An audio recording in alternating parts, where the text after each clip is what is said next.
Entering the hot seat now. He is the head coach of those Falcons from UT-Permian Basin, the coach of the undefeated UT-PB Falcons. There we go. Get tired of hearing that? Not at all. No. Justin Carrigan. Coach, first and foremost, let's address the elephant in the room. Let's address the flow. Oh, I got to love it. The flow is exceptional. I complimented David Bailiff on his head of hair. I got to be honest. Feel like he's fighting for second place. Aaron calling it the lettuce, like too, was a prime up there. Yeah, that caught me off guard when she called it the lettuce. No, I think, the one thing it's helped me with is to kind of relax and enjoy it a little bit more, not be so serious. Ultimately, it was for the kids in the locker room. It's kind of stuck. I wish I had the guts. You're a courageous man, because here's the thing. If it doesn't work, it looks bad. But I got to tell you, it works. I think that part's subjective, because I promise you there's a lot of people out in West Texas that think it looks bad. And you would think out there it would fit right in. But, it was part of COVID. You couldn't get a haircut. And naturally, it just kind of started looking like a mullet. And we got some great barbers on the team and some great mullets on the team. And so I jumped right in, joined the group. Well, your Falcons are the talk of the Lone Star Conference. After last year's undefeated season, 5-0, including the win over Midwestern State in overtime, which was so fantastic. So how has the attitude changed in Odessa? How has last year fueled the vibe in the locker room right now? Yeah, I think it provides a lot of credibility to the leadership guys, the ones that have kind of started to establish the culture and the expectations, and to be able to win some of those close games, and in particular the Midwestern State one, to the rest of that locker room, the younger guys, there's credibility to what we're preaching and what the older guys in the locker room are saying. Here's what the standards are. Here's how we operate, and these are going to be the results that'll come from it. And you talk about that for so many years building a program. But, I mean, it's a monumental climb. And to be able to kind of, go 5-0 brought obviously a lot of positive vibes to the locker room. Winning cures a lot. Most everybody's happy. But ultimately, you got to be ready to reload and go back at 1-0 again to start the season September 3rd. So everyone's got a lot back, or a lot of teams have a lot back. But you guys, do you have a feel quite yet for maybe how this year's team may be different from last year's team, even with a lot of the same guys back in the mix? Yeah, the big thing for us is we went through the spring, like the Midwestern State game. We had 7 linemen out. Golly. We played. I'm sorry. We played our last 4 games of the spring with our starting D tackle. Tyson Carter was our starting center. And to his credit, he had never played O-line, let alone ever played center in his life. But that's where we were throughout, the spring of just a tremendous number of injuries.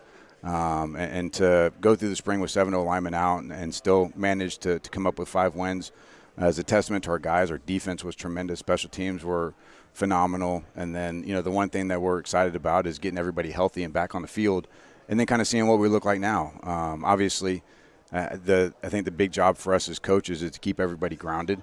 That if we go into game 1 as healthy as we possibly can be, to not get too far ahead of ourselves, not think about last year any, because it's still a different team. We still added 40-something freshmen to this roster.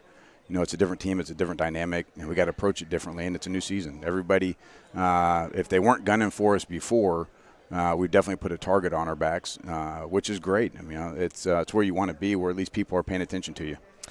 You guys are never short on linebackers. And it feels like this year, again, just absolutely loaded the linebacker spot. John O'Kelly, all these guys that are going to be a key part of it. And I guess, how seems like a dumb question, but how critical is the middle of your defense to what you guys want to accomplish? It's you talk about building a program. You want to start at the football and work out both sides of the ball. Obviously, your O-line, D-line are kind of critical when in the trenches. But, again, your box, your linebackers, your D-line, your safeties, that's going to keep everything, in line and in check for you as far as getting the right plays in and the right checks, and those guys are vital. And, everything that you do.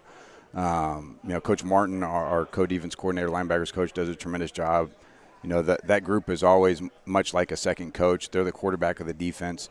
He does a great job of leading that group and getting them ready for game day and prepared for everything that they're going to see. And I think it's a big testament just to our Coach Martin, our defensive staff. Everyone loves quarterback controversy. I'm not trying to put one on you, but you had 2 guys who split reps last year, Braden Thomas and Clayton Roberts. If you would like to take this opportunity to declare a starter and let us go viral, that would be awesome. But I imagine you're not going to do that. Is it safe to say then that you feel pretty good about your quarterback situation overall? Yeah, I feel great about our quarterback situation. And they both bring 2 different things to the table. Clayton is a smooth operator. He's a game manager. I hate saying that because it's kind of cliche-ish, but everything just kind of goes smooth when he's in there. He's an established veteran, and he just has a great feel for everything. And as we tried to rep guys in through the spring, anytime we took him out, things seemed to get a little bit chaotic on the field offensively. And then we'd put him back in, and we'd go score a touchdown. And everything just kind of flowed. And I think that's a vital piece to what he brings to the offense. Braden Thomas, when Clayton went down, it changed a little bit for us offensively and what we called and how we operated. You kind of had to give him a little bit lesser of a playbook, that you didn't put as much on him to go check things or call things at the line of scrimmage. And he operated phenomenally. And to be able to be a true freshman and a huge game for us, at least in the Midwestern game, to bring us ahead, then down, overtime, down by 7, score, and then complete the 2-point conversion. That was just a tremendous game that I can't brag on that young man enough, and how he handled from first quarter to overtime and just stayed even keel the entire way. Finally, if we let's say we get to we're into the playoffs and your Falcons are playing and undefeated and really rolling, is it fair to say that this hair is just going to keep on growing? There's no doubt. You're a superstitious guy? No, I'm just regular stitches. There's no super. I got enough stitches in me though that I'm gonna keep the mullet.